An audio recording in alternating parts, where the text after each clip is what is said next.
Hello दोस्तों, नमस्कार। मेरे चैनल पर आप सभी का स्वागत है।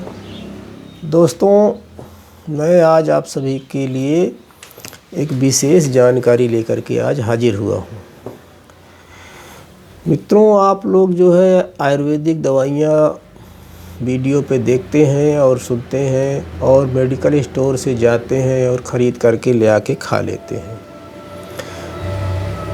या किसी वैद्य हकीम ने कोई भी नुस्खा यूट्यूब पे डाल दिया, आप जाते हैं वो दवा ले आते हैं और बना करके उस दवा को खाना शुरू कर देते हैं। तो दोस्तों, मैं आप सब लोगों को ये बता दे रहा हूँ कि कोई भी नुस्खा हो उसे आप ले आने तो ज़रूर, लेकिन किसी वैद्य से अपनी नब्ज की जांच भी करा लें और उसकी अपने लिए सही खुराक भी निर्धारित करवा लीजिए, क्योंकि हर व्यक्ति का शरीर जो होता है वह अलग अलग टाइप का होता है।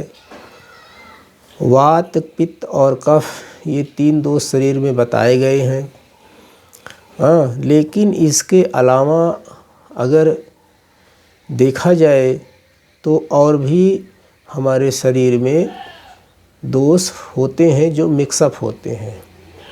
कहने का मतलब कि वात और पित्त, वात, कफ और पित्त, ये 3 दोष तो होते ही हैं, पर जैसे कि समझ लीजिए कि आपके नाड़ी देखी गई और आपके नाड़ी देखने पर पता चलता है कि आपका वात दोष बढ़ा है, तो आपको वात दोष वाली ही दवा दी जाएगी।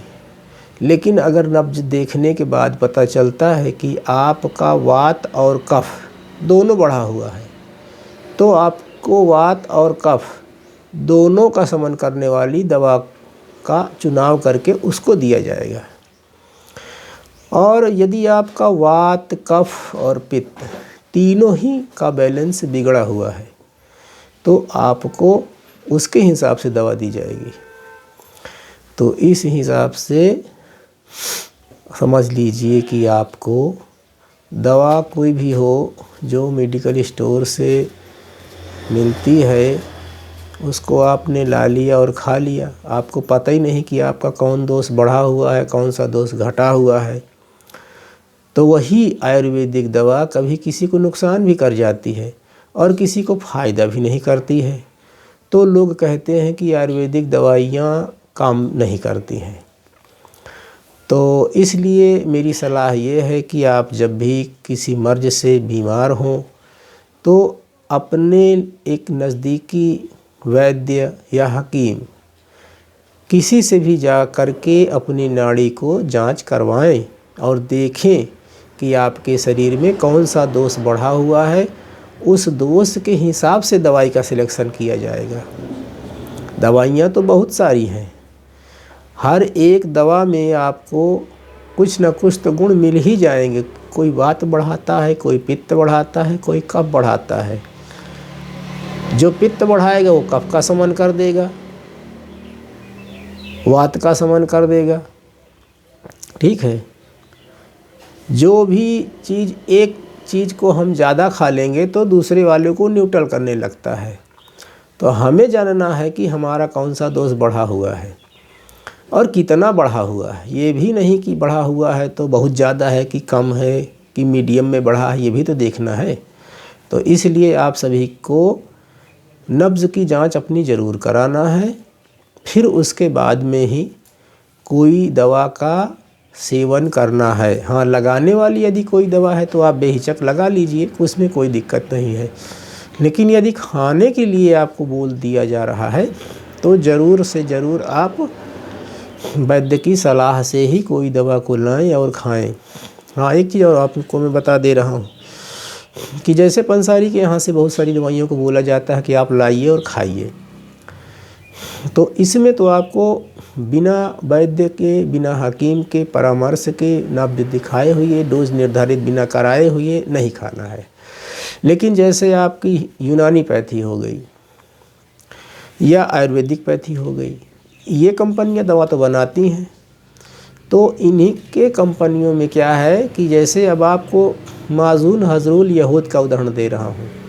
माजून हजरुल यहूद को इन्होंने किसी को खिलाना है, पथरी वाले को, तो ये जो होता है इनके माजून में केवल हाजरूल ही भस्म नहीं होती है, इसके साथ में और भी दवाइयों को मिक्सअप किया जाता है, फिर उसको तैयार किया जाता है माजून के रूप में। तब जब कोई इंसान उस दवा को खाता है तो उसको साइड इफ़ेक्ट नहीं होता है। लेकिन अगर आप किसी के कहने पे हजरूल ले आए और उसको बस पीस लिया और खाना शुरू कर दिया तो आपको नुकसान भी हो सकता है। कभी भी कोई भी दवा बनाई जाती है तो उसमें कॉम्बिनेशन बनाया जाता है, कॉम्बिनेशन बनाने के बाद में ही वह दवा पूरी तरह से निर्मित की जाती है। तो बनी बनाई जो दवाएं आती हैं यूनानी में या आयुर्वेदिक में, इनको तो आप खा सकते हैं, बस यह है कि जो डिब्बे पे लिखा हुआ है डिस्क्रिप्शन उसको आप पढ़ लीजिए कि क्या इसमें डाला हुआ है और कैसे खाना है, क्या चेतावनी है, सब आप जानते रहेंगे। लेकिन किसी का नुस्खा अगर बताया गया हो और वह वनस्पतिक नहीं हो, वह दवाई वनस्पतिक नहीं हो, वह जो है धरती के अंदर से खोद के निकाला गया कोई खनिज हो, तो उसको जल्दी से हमें हाथ नहीं लगाना चाहिए, ये समझ लीजिए। वह भस्म उस के रूप में होती हैं और वह एकदम से तीर के समान वार करती हैं। यदि आपने उसकी गलत डोज ले लिया तो आपको बहुत लेने के देने पड़ जाएंगे, ये समझ लीजिए मित्रों। तो ठीक है मित्रों, मुझे आज आपको यही बताना था और आगे आने वाली वीडियो में मैं आपको यूनानी आयुर्वेदिक से जो हमें ताल्लुकात वाली दवाइयाँ हैं, जो नुस्खे हैं, उनको भी मैं बताऊंगा। लेकिन हमें सावधानियाँ और क्या रखनी चाहिए दवा लेते समय कि हम जब दवा अपनी करना चालू कर दें तो हम जल्दी से जल्दी स्वस्थ हो जाएं। ठीक है मित्रों, तो चलते हैं नेक्स्ट वीडियो में आपके लिए कोई अच्छी सी फिर किसी अच्छी बात पर वीडियो बनाएंगे, आपके लिए लाभदायक वीडियो साबित होगी।